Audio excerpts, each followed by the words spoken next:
ডাল ঘুটনি দিয়ে ঘটে চুলায় তৈরি পারফেক্ট কেক রেসিপি। বাচ্চারা যখন হুটহাট করে কেক খেতে চায়, আমি ঝটপট করে এইভাবে চায়ের কাপে করে কেকগুলা বানিয়ে দিই। একদম ঘরে থাকা দুই একটা উপকরণ দিয়ে এই কেকগুলা তৈরি করে নিতে পারবেন। আমি চেষ্টা করি খুব সহজভাবে আপনাদেরকে দেখানোর, যাতে করে আপনাদের বুঝতে সুবিধা হয়। আমি ঘুরিয়ে পিছিয়ে দেখাতে একদমই পছন্দ করি না। তো প্রথমে আমি 2টা ডিম দিয়েছি, সামান্য পরিমাণে লবণ দিয়েছি, আর দিয়েছি এখানে 1/4 কাপ চিনি। দিয়ে দিব এখানে 1 টুকরা লেবু রস, যাতে করে আপনাদের বাসায় যেটা আছে ওইটা দিয়ে যাতে বানাতে পারেন, সেজন্যই কিন্তু লেবু রসটা দেওয়ার। আর যাদের বাসায় ভ্যানিলা আছে তারা চাইলে 1 চামচ এখানে ভ্যানিলা দিতে পারেন, এতে করে ডিমের গন্ধ চলে যাবে। ভ্যানিলা যদি বাসায় না থাকে এইভাবে করে আপনারা লেবু রস দিয়ে বানাবেন। আমার বাসায় যখন ভ্যানিলা থাকে না, আমি লেবু রসটা দিয়ে বানাই, কারণ হচ্ছে বাচ্চারা এমন সিস্টেমে বায়না করে, না বানালে আর পারি না। তো এইভাবে করে আমি এখানে 7 থেকে 8 মিনিট এইভাবে ডাল ঘুটনি দিয়ে ঘটে নিয়েছি। এখন হচ্ছে 1/4 কাপ সয়াবিন তেল দিয়ে আরো 5 মিনিট আমি ঘটে নিয়েছি। মোট হচ্ছে 15 মিনিট ধরে আপনি ঘটে নেবেন, তাহলে কেকটা পারফেক্ট হবে। এখন দিয়ে দিচ্ছি 1/2 কাপ পরিমাণে ময়দা, 1 টেবিল চামচের মতো গুঁড়া দুধ, 1 চামচের মতো বেকিং পাউডার।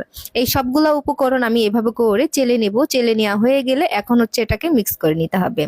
এখন হচ্ছে এটাকে খুব বেশি ফিটাফিটি করতে হবে না, আলতো আলতো করে মিক্স করে নিলেই কিন্তু হয়ে যাবে। খুব বেশি ফিটাফিটি করলে আমরা যেটা ফোম করে নিয়েছি এটা কিন্তু নষ্ট হওয়ার সম্ভাবনা থাকে। সেজন্য আমি আস্তে আস্তে করে নিচ্ছি। এটা আপনাদেরকে বোঝানোর ক্ষেত্রে কিন্তু আমি এই জিনিসটা বলে দিচ্ছি, একটু বুঝে নেবেন, তাহলে কিন্তু কেকটা অনেক অনেক পারফেক্ট হবে। তারপরে হচ্ছে এইভাবে করে আমি ঘুরিয়ে ঘুরিয়ে মাঝখান থেকে এভাবে করে নিচ্ছি। এভাবে করে নিলে ফোমটা ঠিক থাকে। এটা মিক্স হয়ে গেছে। তারপর আমি নিয়েছি চায়ের কাপ। চায়ের কাপে আগে থেকে আমি হালকা করে একটু তেল ব্রাশ করে নিয়েছি। তারপর হচ্ছে বেটারগুলো সমান করে দিয়ে দিয়েছি। তারপরে হচ্ছে আমি কিছু টুটি পুটি নিয়েছি, এর উপরে কিছুটা হচ্ছে চালের গুঁড়া অথবা কর্নফ্লাওয়ার দিয়ে ভালোভাবে মিক্স করে দিয়ে দিতে হবে, এতে করে এটা উপরে ভেসে থাকে। এটা একেবারেই অপশনাল, যদি হাতের কাছে থাকে দিবেন, দিলে আর কি ভালো লাগে, খেতেও কিন্তু মজা লাগে। আর না দিলেও কিন্তু কেকটা পারফেক্ট হবে।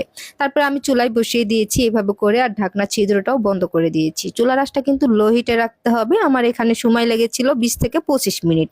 এর ভিতরে কেক কিন্তু হয়ে যায়, কারণ হচ্ছে যেহেতু কাপে করে দিয়েছি, খুব অল্প সময়ের ভিতরে কিন্তু কেকটা হয়ে যায়। কাঠি দিয়ে চেক করে দিলাম যে ঠিক আছে কিনা, দেখলাম যে খুবই পারফেক্ট আছে। এভাবে করে কেক বানিয়ে বাচ্চাদের দিতে পারেন, বাচ্চাদের টিফিনে দিতে পারেন, অথবা আপনারাও নিজেরাও খেতে পারেন। খেতে এত পরিমাণের মজার হয়, তাও আবার চুলায় তৈরি, ভাবা যায়।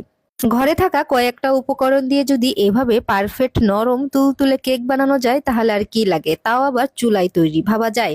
আর আপনারা কোন জায়গা থেকে ভিডিওটি দেখছেন অবশ্যই কমেন্ট করে জানাতে পারেন, যাতে করে আপনাদেরকে ধন্যবাদ দিতে পারি। ইউটিউব থেকে দেখলে আমার চ্যানেলটি সাবস্ক্রাইব করে রাখবেন, যাতে করে সবার আগে আমার ভিডিওটি পেয়ে যান।